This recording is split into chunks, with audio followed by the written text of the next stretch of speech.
మంచి పని అయింది నాయన మాట్లాడకుండా. లాక్ కేసు ఉంటారు చేస్తాడు స్వామి చేస్తాడు. అస్సలు ఏం తీనే కూడదు అన్నాడు చైర్మన్ గారు, చెప్పాడు కదా ఏం మాట్లాడొద్దని.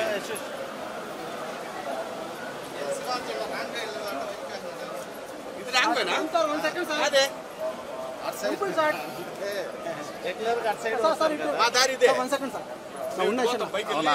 పైన పెట్టేసింది అన్న వెహికల్స్ సార్.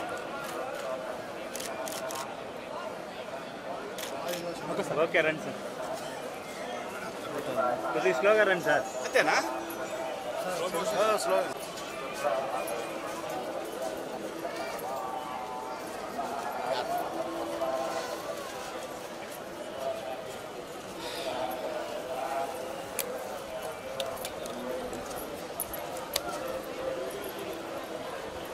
మీరే ఛానల్ అబ్బాయి?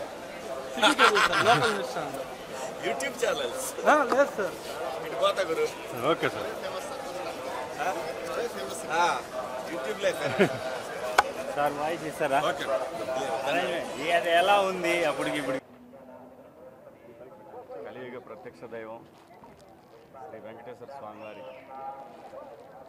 వారిని కొలవటానికి, వారిని దర్శనం చేసుకోవడానికి వచ్చాను. చాలా ఆహ్లాదకరంగా ఉంది. ప్రసాదాలు అన్నీ చాలా చాలా చాలా అద్భుతం. స్వామివారి ప్రసాదం దొరకడం మహాభాగ్యం. అలాంటిది కొత్త పాలక మండలి వచ్చిన తర్వాత కూడా చాలా అద్భుతంగా ఉంది. అంతా బ్రహ్మాండంగా ఉంది. ఓ పద్ధతి ప్రకారం అందరూ సమానం అనే పద్ధతిలో వెళ్తూ ఉంది. ఇది ఇలాగే కొనసాగాలి. ఈ రాష్ట్రం పచ్చగా ఉండాలి, ప్రజలందరూ సంతోషంగా ఉండాలి. గోవిందా గోవిందా.